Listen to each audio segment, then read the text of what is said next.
Hello and welcome back for another episode of the Activation Hour. I'm your girl, Melissa D. White, Coach Mel, your host for this episode. And we have been wrapping up our season of Becoming. And what an exciting time it has been to watch you all not only unlearn from season one, but truly become and walk in your purpose at work and in the world. If you're new to the Activation Hour, we want to welcome you to our Activation Nation, where we make sure that we are activating voices and amplifying stories. And listen, our guests are exceptional in their space, in their own way of helping people know who they are, accept their purpose, and share their stories. So, listen. One of the number one things on this purpose journey that I've been on, and you've been joining me on the journey, is to not lose yourself. It is so easy to get caught up in the work that we do daily to serve others while trying to be, whether it's a wife, a mother, husband, father, friend, whatever you are, we wear many hats. And the work is so important, but we can't lose our identity, ourselves, and who we are. We're living in a time now where it's no longer good enough to do good work, but we have to feel balanced and complete and showing up as our full selves. And no one knows this more than our guest for today. For today's topic of don't lose yourself in the work, we have lawyer and mommy, and she loves it so much she put the two together to be the lawyer mommy, Larae Funderburg Esquire. She is an amazing voice and thought leader in the space of not only self-care and caring for yourself in the space, but also showing up as your authentic self. She is the founder of Lawyer Mommy and lawyermommylarae.com, where she offers products and services not only as an attorney to her firm, but giving you DIY tips on how to protect your brand and have the legal protection you need to grow your business. I don't know about you, but that's definitely not your typical attorney as she shows up as her authentic self in that space. As the lawyer mommy, she's been seen on multiple platforms such as Yahoo Finance, A3C Festival, Ask Music Lawyer. She is one of the most notable entertainment lawyers in Atlanta and around. So, guys, I want you to lock in on this episode because we're doing more than just being ourselves and more than just locking into the work. Don't lose yourself. You want to stay tuned to this episode. You're not locked in for the Activation Hour.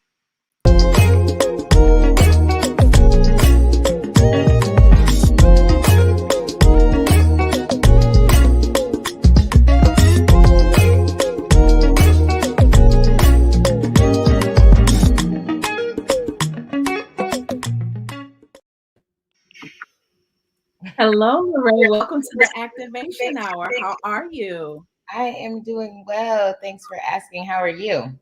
I'm excited. Happy Friday to you. I mean, Absolutely. Happy Friday. happy August, happy all of that. I'm here for all of it. Yes. Yeah, I was just sharing off show before we got started. You are one busy lawyer mommy on the move. You have been sharing your voice and your message.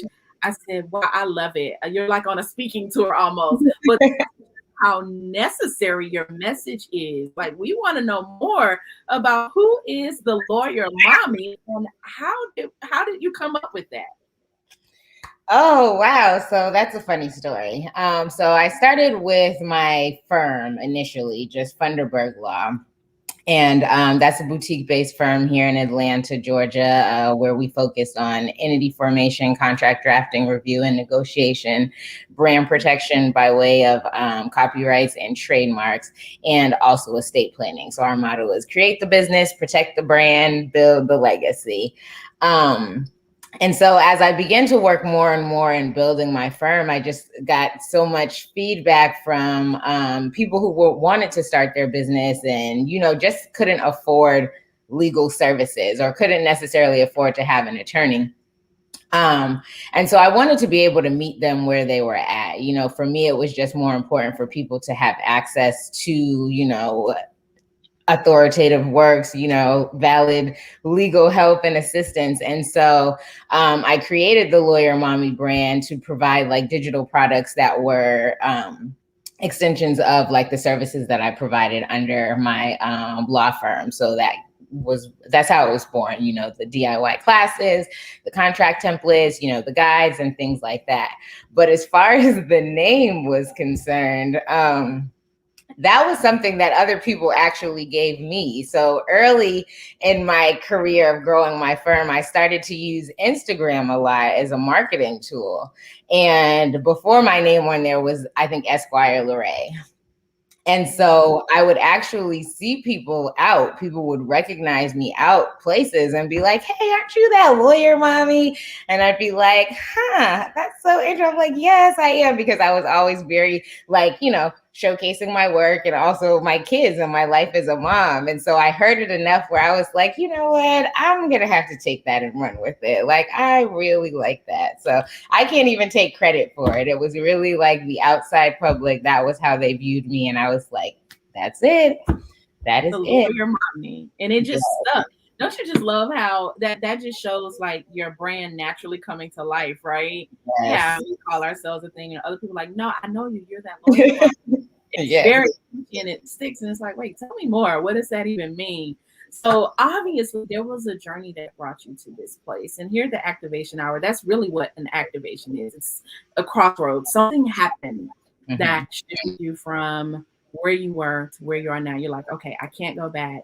I have to fully go full-fledged into what I'm doing. So tell us about maybe your own personal activation or transition that led to your entrepreneurial journey now as the lawyer mommy.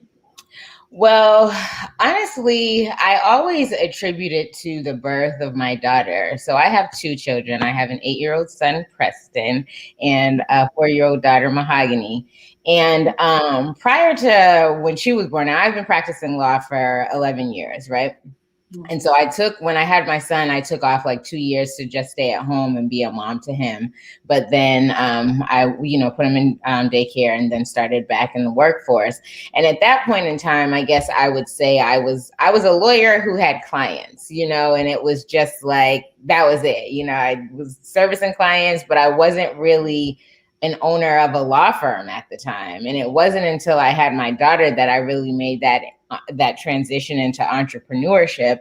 And it was because, I don't know if it was like, feeling responsible for her in a different type of way because she was a girl, and it was like, oh, I'm really like a role model here. I have to model something after her. But it was really like her, just all of her energy and her persona. And she was just like, she came out into this world and demanded so much of me, like more than anybody else had ever in my entire life. And she was just like, yeah, you're cool and all. And I know people seem to think the world of you, but like, no, this ain't it. This is not it. And there's just so much more for you. And so I really, I felt the pressure, I felt the heat.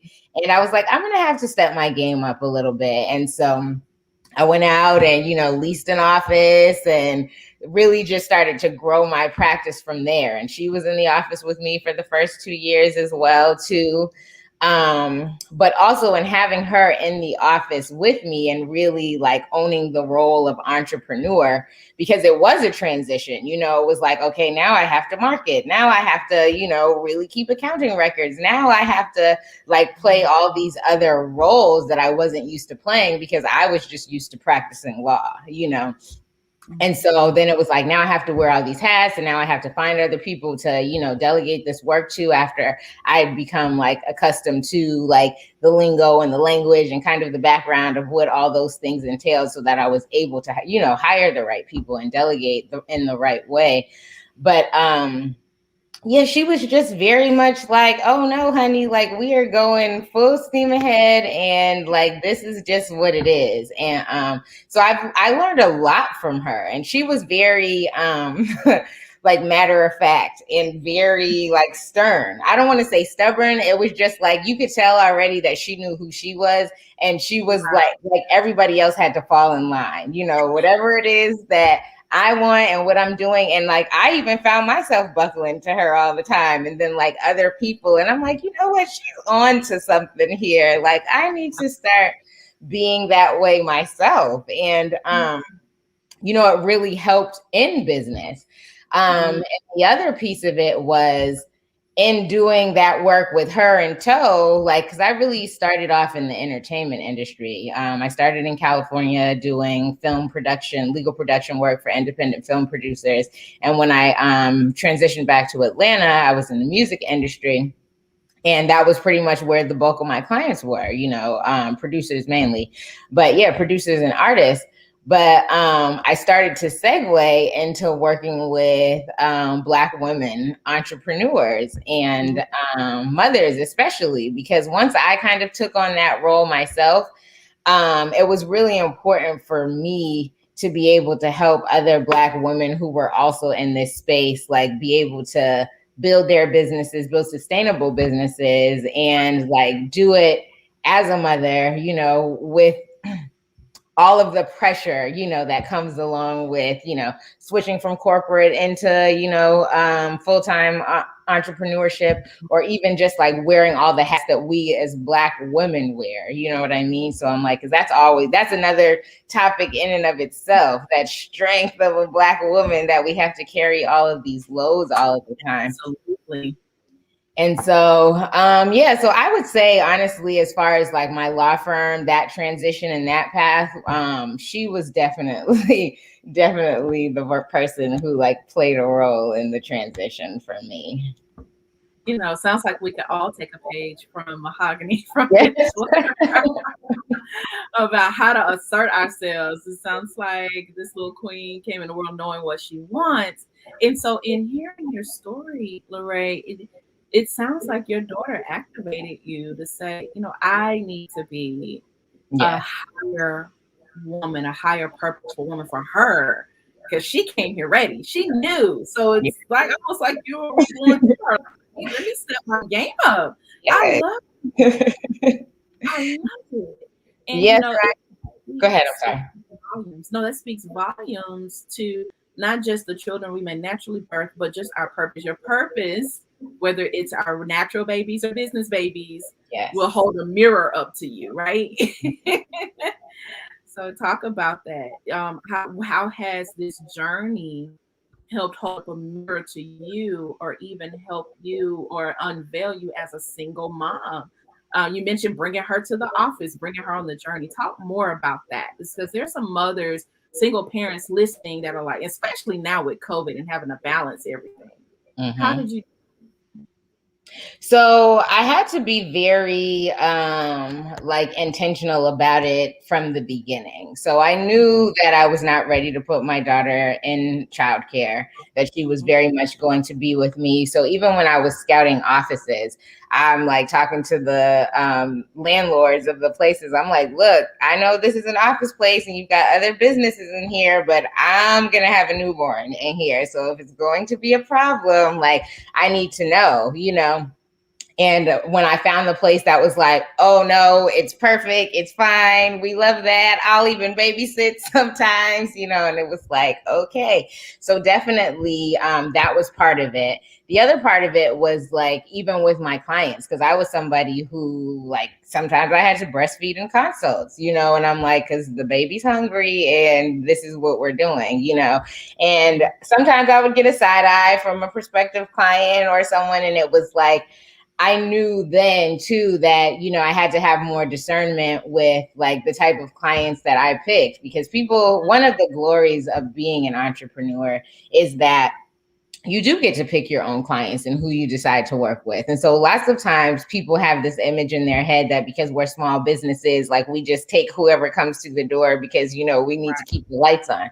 But I'm like, no, like in order for this to be, in order for me to not create a 9-to-5 corporate job, for myself, like I really need to be able to select the people that I want to work with. And so I was always very candid about the fact that motherhood was a priority for me, and incorporated my children into my brand. Like anytime I was doing branding photo shoots, you get a couple of pictures of me by myself and then boom, here come the kids, so it was like, they're everywhere, just so you know, like I'm not hiding my children because they're very much a part of my life and who I am. And because I attribute a lot of my like success to them anyways, it's like I really want to have that out on the forefront. And that was that was good for me with the clients, because then it was like, oh, certain people gravitated toward me. That's when I started to really work with Black women and mothers and stuff like that, because they were like, man, like, she's really a mom, like, she's a lawyer, but she's a mom, and I really understand and respect that that's what she's doing. And I would like to work with her. Yeah. So yeah, and then just being authentic, like being myself. I think I had mentioned earlier that I used to use social media a lot at the beginning for um, my marketing and stuff. And I was just me, and I think for the longest, it took me a while to get comfortable and confident in the legal profession, because I didn't look like how, your average attorney looked. You know what I mean? I'm like very casual. You're not going to catch me in a suit. I'm not out here like stuffy or, like egotistical or, using all these eloquent words all the time. Like, I'm just very much who I am. And it's like, on top of it, I'm a lawyer, and I can definitely handle business at the end of the day.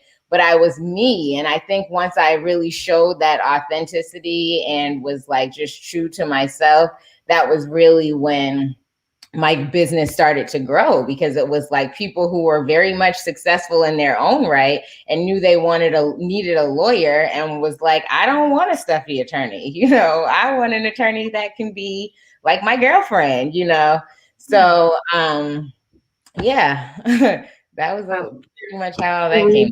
Sharing some images of you. That's what really endeared me to your brand immediately. I was like, oh, she's real. Like, you weren't suited up, it wasn't jargony. You're a real woman, you're a real mom, you're really wanting to help people. And it shows in your brand. I was like, I've never seen an attorney's website where you see the person. And that was amazing.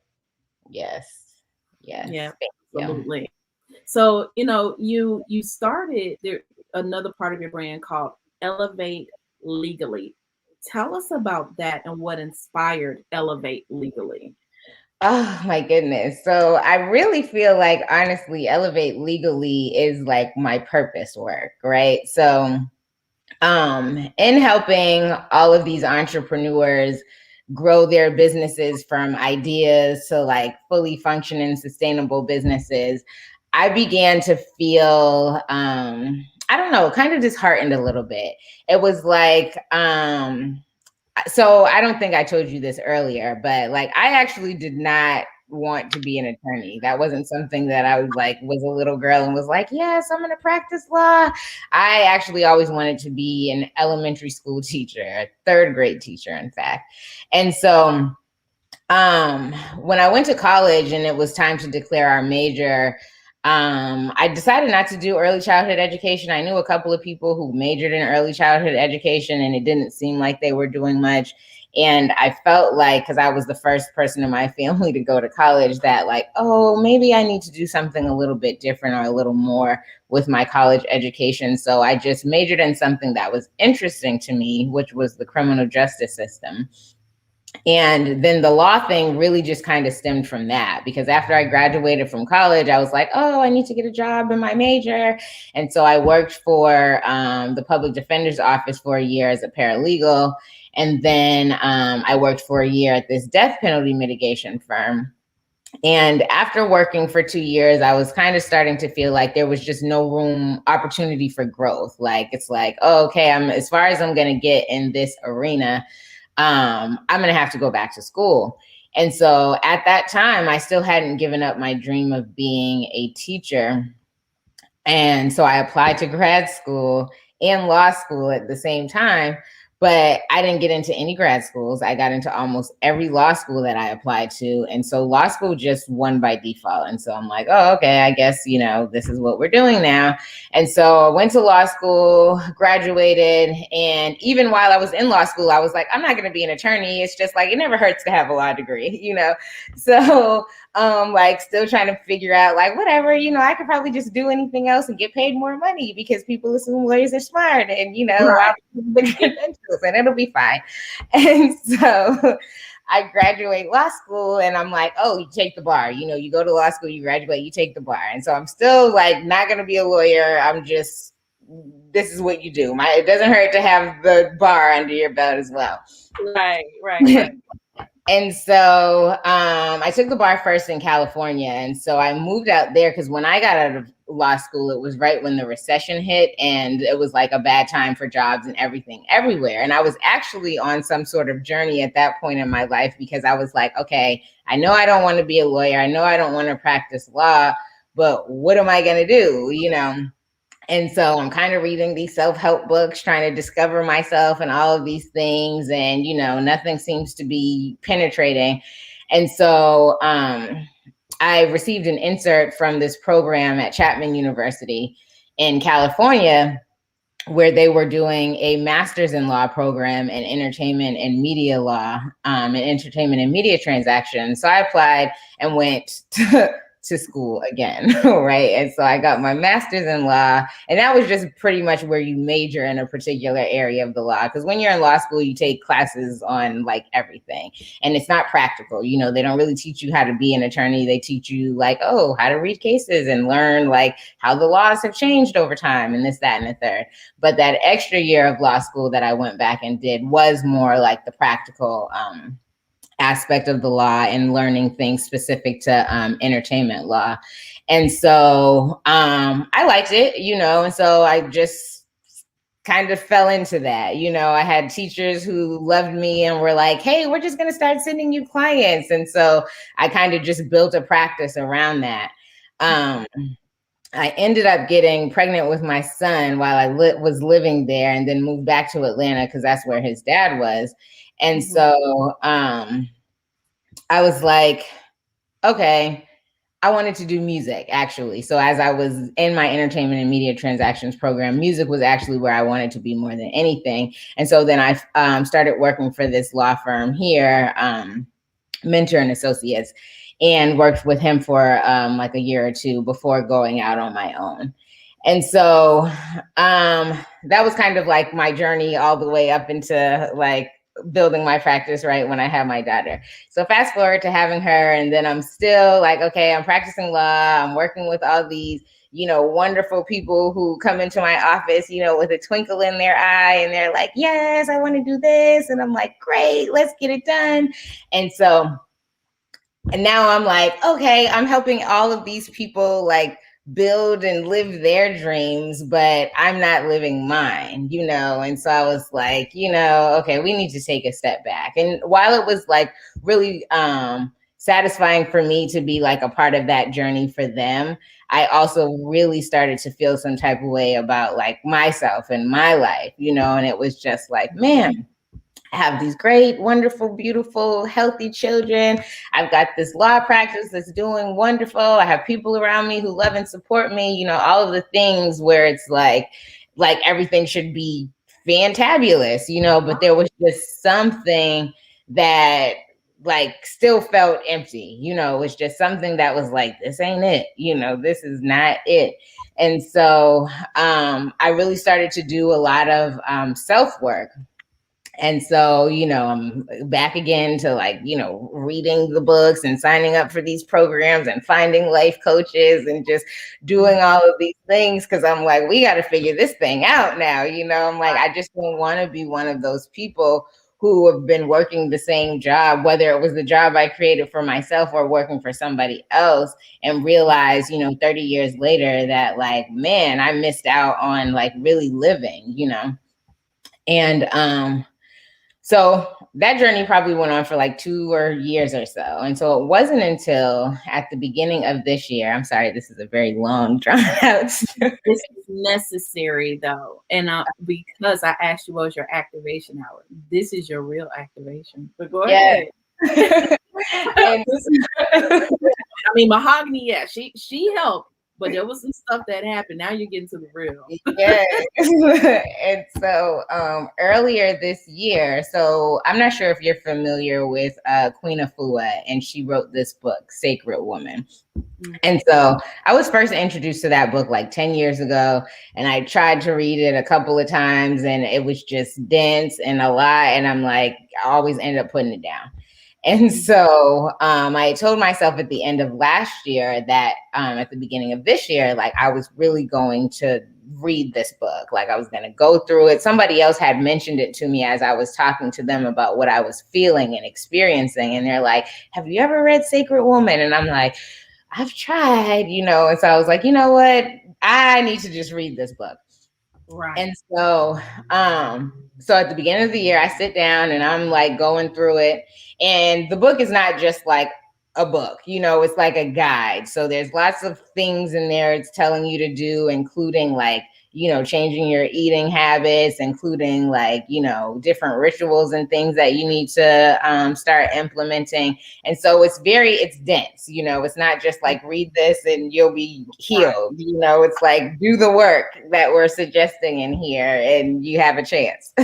So as I was reading the book, I was like, man, okay, this is a lot. This is a lot. Still, this is a lot. And so I asked maybe like 2 or 3 people who I thought may be like, hey, you want to go on this journey with me? But as I was explaining to them all that it entailed, they're like, no, absolutely not. Do work.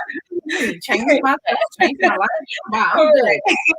Right. That's why it's not easy, but we have to be willing to do the work, but not become the work and get caught up in it. It's a process. It is. It absolutely is. And so I'm still like mulling through it and like, okay, just taking bits and pieces of it, like, because I'm like, no, I'm going to do this. I'm going to go through this book. And then one night I was kind of feeling just like overwhelmed because I'm like, it's just a lot. And so I'm like, let me just write down the things that I can take from it and just start there so that I don't overwhelm myself and just not do it at all, which is what I had done every other time I tried to go through the book anyway. Right. And so I make my list that night. I think the next morning I wake up and I'm scrolling on Instagram and I come to her page and she's talking about this rites of passage program that she has that's based off of the book. And so I'm like, oh man, I'm like, I didn't even know she did that. And so apparently she had been doing it for years and I just had no idea. And so I'm like, okay, let me check this out. And so she did an orientation. And when I got into the orientation and she was just talking about the program, first of all, she was just everything. I'm like, when I sat and saw this woman, I'm like, and I've known who she was for a long time, but I don't think I had ever really like seen her in her element, And I was just like, wow, like this woman is amazing. Like, I mean, it was the first time in my life I had ever remembered feeling like inspired, And I'm like, people would ask me that occasionally, like even in interviews, like who inspires you? And and I'm like, I don't know if I would ever give anybody that title, like they're cool, but like no, not really. But her, she really like, I was just wowed. And I really felt a sense of like belonging just in like all the things that she was speaking of. And like even the comments in the community and everything. And I was like, this feels like where I'm supposed to be. Like this really feels like home. And so I signed up for the program and went through it for 4 months, and it was no easy feat. It definitely took a lot of, like, I had to isolate myself from people, like a lot of people. I spent probably the first month just really by myself and my children. It was like no one was around me because I really had to take that time to get rid of the outside noise. And I hadn't realized that, like I didn't know my inner voice. I was not able to recognize it because I had internalized everybody else's voices over all of these years. And I realized that, like, while I always thought I was somebody who's like, oh, I don't really care what other people think about me. I march to a beat of my own drum and, all of that. As I started to like peel back all of the layers, I was like, man, like you really lived a lot of your life, just managing other people's expectations of you. And that was like a wake-up call, because I'm like, I didn't even know, like I really thought that this was me. I was doing me all this time. But it was like, no, all of the voices and everybody else's ideas of what you should be doing and what you're good at and this, that, and the third. And I thought about it even with my legal career, because I'm like, I knew a long time ago that I didn't want to be an attorney, but it was like, here I am 11 years later. Wow. Yes. Wow. You know, it's so crazy. I'm so glad we peeled back this onion because there's layers upon layers. And, you know, I shared with you, I was like, yeah, we're going to have some questions, but we're going to go where the conversation takes us. It's so appropriate because, yeah, we understand, okay, well, lawyers do lawyer things, but the person behind the work is really who makes the impact through the work. You're not your identity is not the work. Right. Your identity comes from the journey you went through to do the work. Absolutely.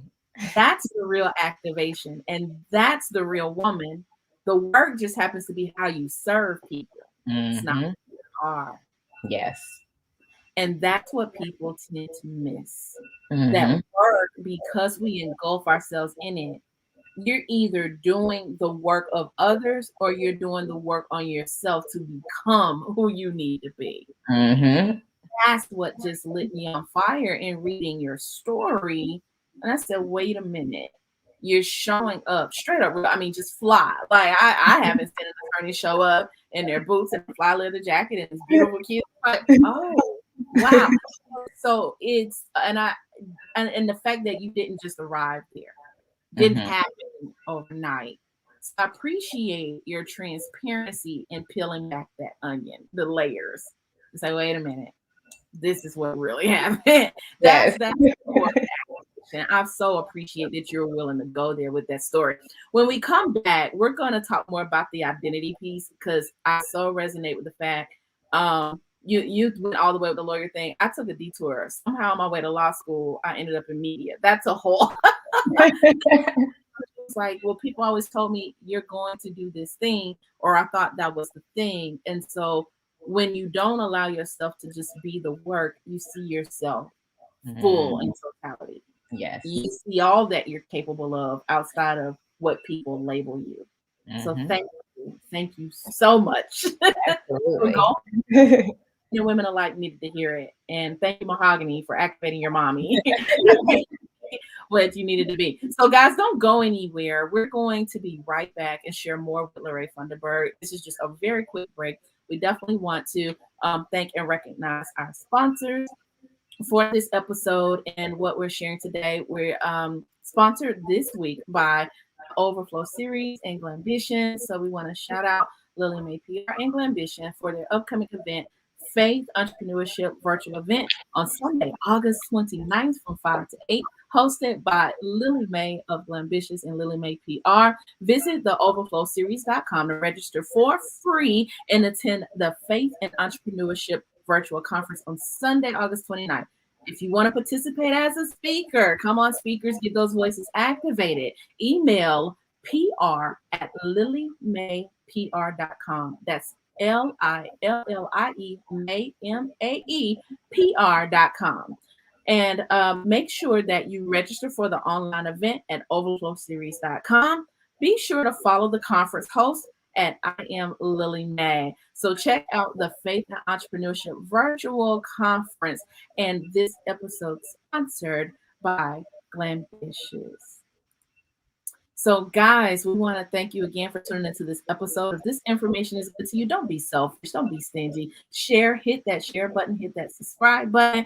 We're tuned in today with our guest, Larae Funderburg, who is an attorney, an entertainment attorney, but she now serves in a space to help women really take on their legal power in business and entrepreneurship. And she is the lawyer mommy. The public has spoken. They said, you're a lawyer mommy, that is your name, that's who you're going to be. But not getting stuck in the titles and not getting stuck in the work. Larae, when we left off, we were talking about identity. And people like to throw around, hey, you have to know yourself, and you have to know who you are. And you hit on something that I could have like shouted when you said it about doing the work. And you were asking your friends like, hey girl, you want to do this job? Like, I'm glad. And doing the work, there's a trend, there's a shift of that time of being by yourself, where everybody may not accept that portal you're about to go through. Like I'm going from my old to my new. And Mhm. so, why do you think it's important to share this identity, your true self, like to the mom, your personality? I showed the picture a little earlier. Like this is you. This is who you are. Relaxed, the boots, the at home feel, the vibe. That's who you Mhm. are. It's a pretty Mhm. cool thing to see, and that just pop it up again here real quick so people can see it. Um, there we are. I love it. I love that. That that's the everyday woman. That's what we look like when we're working at home. I mean, my hair might not be that fly, but right. So, why is it important that you share your identity and also separate your personal brand from your business brand, especially when practicing law? Why is that important to do both? I think it's important to definitely show your identity because people are watching, right? So it's like a blessing and a curse, right? It's like, oh, people are watching, so you want to be on kind of your best behavior, but at the same time, you also want to encourage the people who are coming after you to really just live in their truths and be exactly who they are and learn to like love and accept themselves, because the world doesn't need any more like copycats or any more like imitations. Like, you are divinely created and you were made to serve a specific purpose, and you cannot do that if you're so busy trying to fit into the mold of something else or being somebody that you're not. So I think that's one of the main reasons it's important to just definitely be that example for other people so that they can feel comfortable and confident in being themselves. um I think the other piece of it is just because when you're living in your truth, you attract the people who are meant to be in your world. And so, like I was saying with my business, as I started to be more and more who I was, like I attracted the clients that were exactly the people that I would want to work with. And so it's like, people vibrate on different frequencies, and you always want to be around the ones who vibrate on the same frequency as you. So I think that's really important. And as far as separating your personal brand from your business brand, I think that's important because, like you were stating, that your identity is not tied to what it is that you do. You still are very much somebody. It's just like, hey, I'm Lerae. I happen to practice law. Not that, hey, I'm Lerae, I am a lawyer and that's it. There are a lot more aspects to me, and people should be able to differentiate and know the difference. And it also helps, somewhat from a liability standpoint too, to know like, hey, this is how you can perceive me in business. And like, Mhm. you call me on the weekends, and this is, what you'll see in my personal life. So yeah, that's pretty much how I would distinguish the two, and why I think it's important to distinguish the two. That's really good. I like that you said you're showing people the different sides of you and they can distinguish the two. Because it could be the brand can become noisy in that way. If it's like, well, who is she now? I've had that happen. Like, well, are you this? Are you that? Are you doing Mhm. this? Are you doing that? And that segmentation helps kind of control the message as well. But I like that you hit on the protections of it. Like one question I had for you just personally is when you're separating the brand, it's like, what if that what you're doing work in this season it's not who you are and you choose different work. Well, now when you've intermingled it, it becomes confusing because they're like, well, I thought you were doing that. It's like, no, I'm doing this now. So when you can separate, hey, like for me, I activate voices. I don't care if I'm doing that in corporate, I don't care if I'm doing that in media or in ministry, I activate voices. Mhm. So when you know at the core essence, but it took work for me to figure that out. It took me 5 years to figure that message out, right? So, Right. like you said, doing the work, but from a protection standpoint, now I'm able to differentiate. I may not always activate voices through corporate for forever. So that may be a different platform for a season. Mhm. So how do you protect that though? one of the things, is legal service, and it can be daunting, especially as an entrepreneur, Mhm. especially if you're a single mommy entrepreneur. It's a lot. It's a lot. Yes. So, how do you help others find affordable legal service to do this? And why is it important to protect every aspect of this?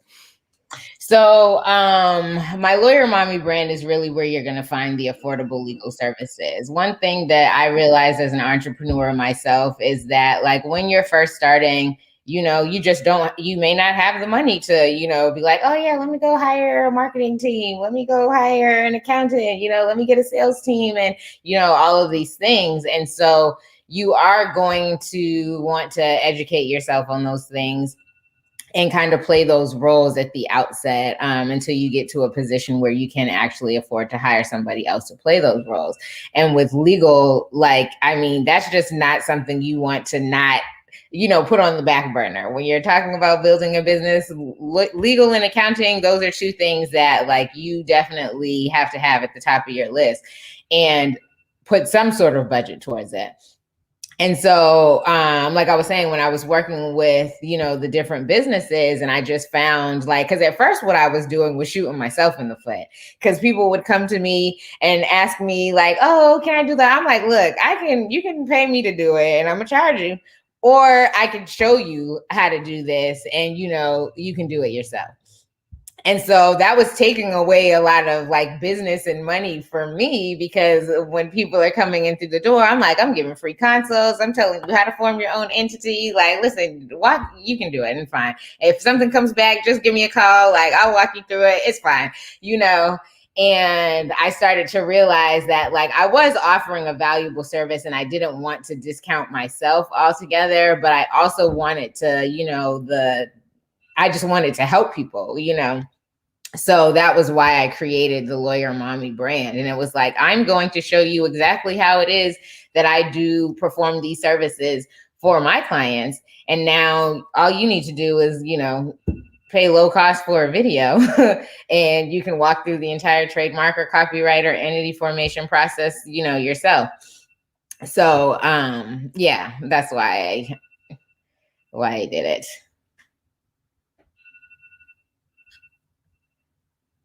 I can't hear you. Thank you so much. So people ask me questions all the time about business protection and all that. I'm like, hey, I'm not an attorney. I just know I built something and I got a bunch of people that helped me along the way because I had to figure it out. But the fact that you empower us as women to say, hey, let me put some done for you things together. I love that. Even in looking at your site here, guys, if you're watching us live, put hashtag live so we know that you're walking with us on Facebook and YouTube. If you're catching a replay, just put hashtag replay. But just showing our audience here how well put together this is in terms of very easily, packaged contract templates, entity information. I love it. It's so seamless. Hey, I need a contractor agreement, go grab it. And there's other, companies out there on the market that do it, but the fact that they're like huge, large entities and you're like a real person that we can access and say, hey, I need help with this, or I have questions about this, even broken down by state or whatever the case may be. So again, guys, check out the link below, lawyermommylarae.com, her do-it-yourself templates and information. I just was so thankful. And I get it. Everyone can't afford to say, hey, out the gate, I'm going to spend thousands of dollars to get these things done. But protection is critical. Absolutely. Critical.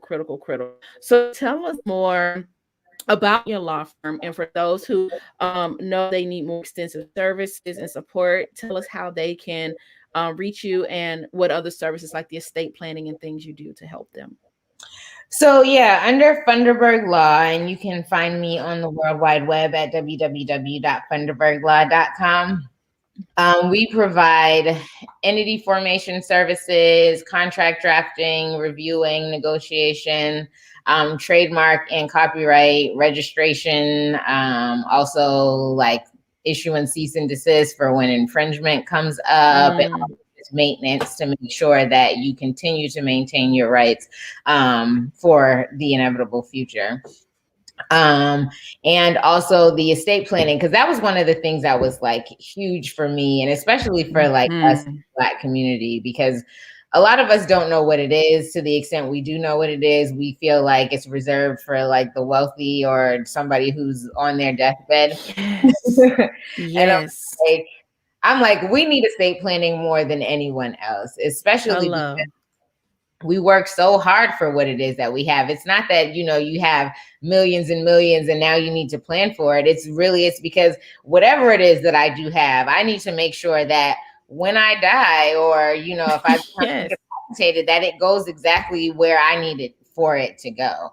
And especially if Mm. you are a parent of a minor, you know, minors can't own over a certain amount of property. So if you your Ah. money to your children and don't create a trust, or because not even a will is going to be, a good, and people always start there, which is better than nothing. So if that's all you have, definitely kudos to you for at least taking that first step.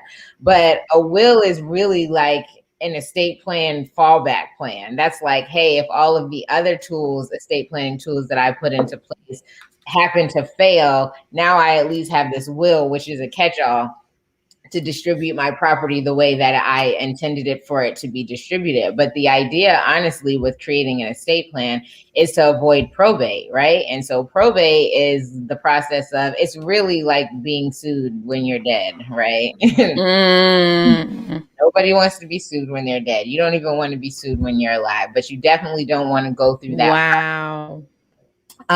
after somebody transitions. And when you create a will, it has to be probated. That's the only way that the assets and things will be distributed, is once a judge Mhm. determines like, hey, this is the executor or the administrator, and now we can distribute these assets according to the the desires of the decedent, the testator. um Mhm. so you definitely want to have like a trust in place, because that's a private document, and it's a living document, right? And so if I have minor children, which I do, and I do have a trust, um, they are my beneficiaries for sure. But because if something, God forbid, were to happen to me tomorrow, they wouldn't be able to just take control over all of my money and my assets, right? And so the trust document determines, appoints another trustee, somebody else that you would determine to actually control those assets for you, for the benefit of them, until you would want for them to obtain those assets, right? And so Mhm. think about it, even if my kids, like when they turn 18, I'm not about to fork over like, hey, here's, $6 million, go live your life. Right. Sure, you'll be great, and you wouldn't want to do that for almost anybody. And you think about if you have like special needs children or anything, or kids who just aren't responsible, you know what I mean? You don't want to hand them over, your business, or, all of your assets. You may want to put them on some sort of graduated plan, like, hey, you can get this until you turn 20. And then when you're 30, then you get this. And so the trust document allows for you to have a little bit more control over what happens with them, like beyond when you're no longer able to provide. When you're no longer here to provide for them. And so I think, estate planning is one of those things. I used to educate people on it all the time, just because like it really is just super important for us to have some sort of estate plan. I did find myself doing less and less of that work, just because people are like, no, they can afford to pay for everything else, but when they Mm. start talking about an estate plan, they're like, no. And then I guess just the idea of like death itself is something that people generally Right. try to, stay away from.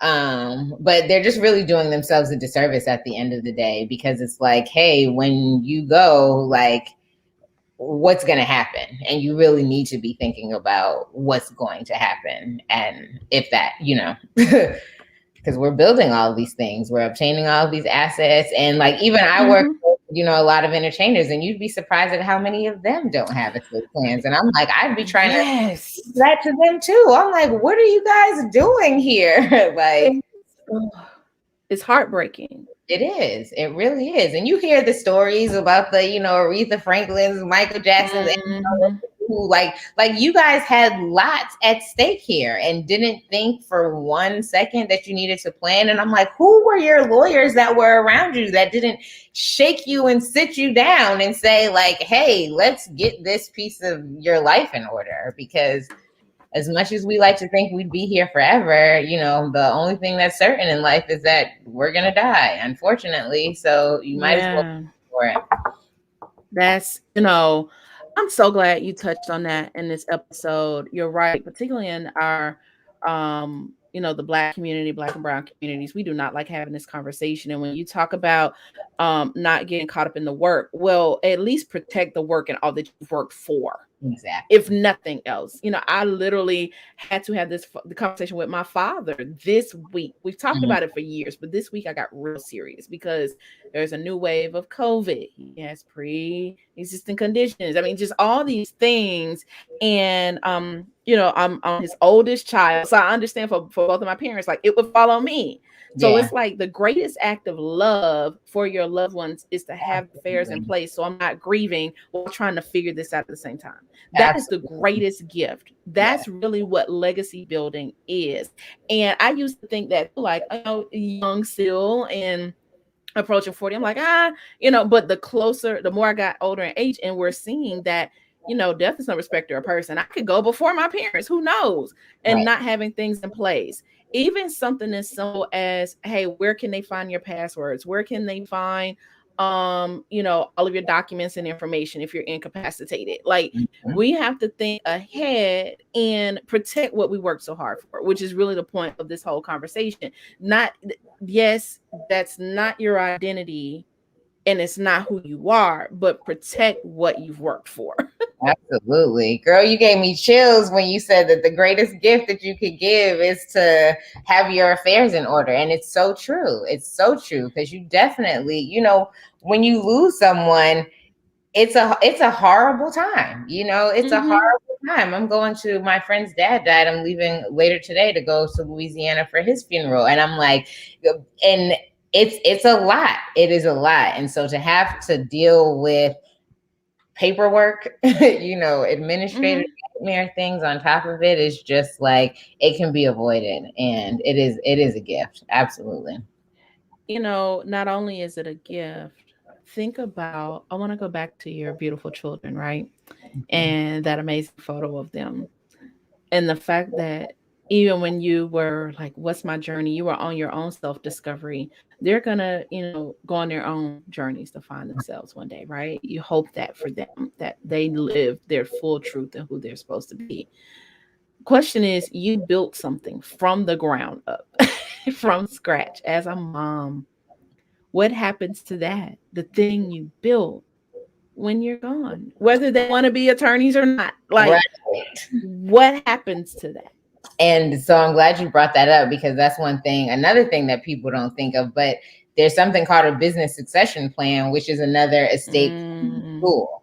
And so that's something I encourage people when they're starting their business to draft a business succession plan as well. And so like for me, like for sure, if my kids aren't looking to be attorneys, which so far, so my son's like, no, that's cool. He wants to be a paleontologist. I'm like, that'll change. Boy, they have figured out. We'll see this school year what else comes out. Right. A paleontologist and an astronaut and a doctor. Yes, all of them. They come up with like 5 or 6. I'm like, you're gonna be busy. I'm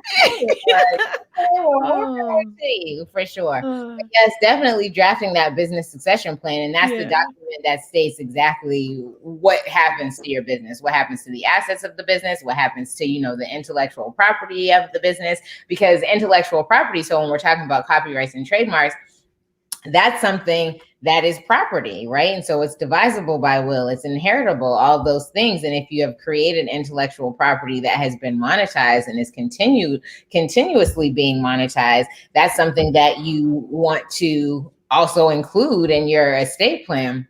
because your loved ones can then continue to reap the benefits of, that intellectual property that you created. But it's definitely the business succession plan that you draft. That's the document that determines, what happens to your business once you no longer cease to exist, or even it doesn't even have to be that you die or become incapacitated. Like, some people know already, like, hey, I'm going into this business, but I'm not trying to work in this business for the rest of my life, So it's like creating that plan. And it becomes super important when you go into business with other people, because if you're the only business owner, your business is considered property, the assets of the business and all of that. And so it could still go with your regular assets, your house and, money in your bank account and things like that. But if you have other partners or other people who are involved in the business, then that's something that for sure needs to be dealt with by a business succession plan, because it's like, hey, will the business continue without this other person? Does the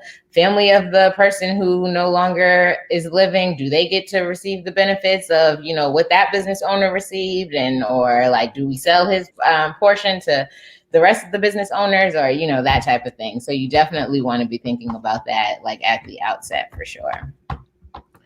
And listening to you share the things to think about in succession planning, and in selecting the topic for our conversation today of don't lose yourself in the work, I now see the double meaning. It just hit me, Larae, Mm-hmm. that you don't lose yourself in the work, meaning I need balance and be able to stand fully in my identity.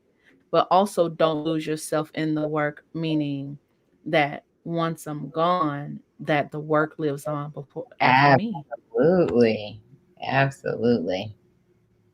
Don't lose yourself, Yeah. because that is you. That's your legacy. That's what lives when you're gone. Mm-hmm. What you establish here, that's what remains. What you protect here. That is amazing to me. I'm mind blown. Yes. Don't lose yourself in that work. We're working so much, but focus on what will last. Only what we focus on and solidify will last. Ah, that's rich. Mind Yes. blown emoji moment. Yes. Like, real talk. It is, that is powerful. So guys, if this conversation has been rich for you like it has been for me, and you are dropping all the gems, Lawyer Mommy, thank you so much, Lerae. Guys, check her out. I'm gonna pop up her information below. If you're catching the audio and the replay of today's conversation, make sure you subscribe and check out the show notes. You can subscribe to our email list at theactivationhour.com. Get all the notes, because boy, have I been writing over here. You can catch out all of my takeaways from today's conversation with attorney Larae Funderburg. Follow our guests at the information below. Lawyer Mommy Larae, Zen Lawyer Mommy. Before we wrap up our conversation, I want to do a lightning round if I can, okay? I want to do just a wellness minute. Can we do that, Larae? Can we have a little fun and have a wellness minute? Absolutely. Okay. So I'm going to set a timer here. I'm going to set a 60-second rapid fire wellness tips, because as Lawyer Mommy, you have to, and I love that you call yourself Zen Lawyer Mommy, to Yes. keep you zen, to keep you happy, to keep you joy, whatever that thing is. There were some questions specifically that we talked about wellness. So I'm going to set the clock. All right, y'all ready? For those of you tuning in, this is rapid fire. It's going to go fast. So you want to get your notes. All right. You want to get those quick tips about how to create work life balance, how to create just health and wellness strategies. So I'm setting the clock. Here we go. 60-second lightning round. I'll ask the question, you answer. First one: what wellness activities should a high level career woman do daily to prevent burnout? Take some time in the very early morning of each day, before the world wakes up, before you have any other responsibilities to your children, your business, or anybody else. Take some time for yourself. I personally wake up at 4 o'clock every morning, soak in the tub for an hour, do my reading, meditation, journaling, all of those things. But definitely take some time at the very earliest part of the morning to just be with yourself and set your intentions for the day. I love it. Next question: what advice would you give to help others not lose themselves in the work? Um, Constantly take the time to do the work to be true to yourself and do check-ins with yourself throughout the day. I do about four. I feel like I should do more, but four is right now what I do. I set a timer actually throughout my day, where Mm. I'm triggered then to like really check in with myself to see how do I feel? You know, how am I feeling right Mhm. now in this very moment? And is what I'm doing in this very moment contributing to like what my ultimate goals are? And if not, you know, it can help you to reel them back in and just kind of gain focus all over again. I love it. That's our rapid fire wellness minute. Thank you so much, Larae, for spending some time in an activation hour with me and just sharing your light, sharing your information, and just your spirit. You have been so awesome. I can't wait to learn more. I'm going to check out some of those tools and those DIYs myself. Guys, make sure you support and follow Larae Funderburg. Information below. Lawyer Mommy Lerae. Tell us about any other programs that you have coming up or how our audience can connect and work with you. So definitely on Instagram, that's where I'm the most accessible for sure. My web developer should have that copyright DIY and indie formation course up there before the week is up. We were just tweaking a few things on my website, so that will be up there soon. And I'm just still in the early phases of putting together like my entire packages for Elevate Legally, which will include like a wellness audit consultation. It'll include like a one-on-one 4-day retreat. And it'll also include like a weekly coaching for a 12-week minimum. And then I'm also going to do the group coaching where it will be like with the individual coaching sums up except on, you know, digital platform. And but yeah, so that's pretty much what I have going on. But I want to thank you so much for having me and allowing me to share my voice, my story, and to just be myself because I've definitely enjoyed you. So this has been wonderful. Ah, I love it. Well, it's such an honor. You're welcome back anytime to the Activation Hour where we amplify voices and tell their stories. So, guys, if this episode was encouraging to you, don't be stingy. Make sure you turn on your notifications, hit that share button. We want to keep bringing you great guests and content. So, if you would like to be a guest on the show or even sponsor a show to keep this conversation going, make sure you email me at melissa@theactivationhour.com. I'll see you on the next one. Larae, thank you so much. Safe travels to you, and we'll see you guys on the next episode. Bye. Bye.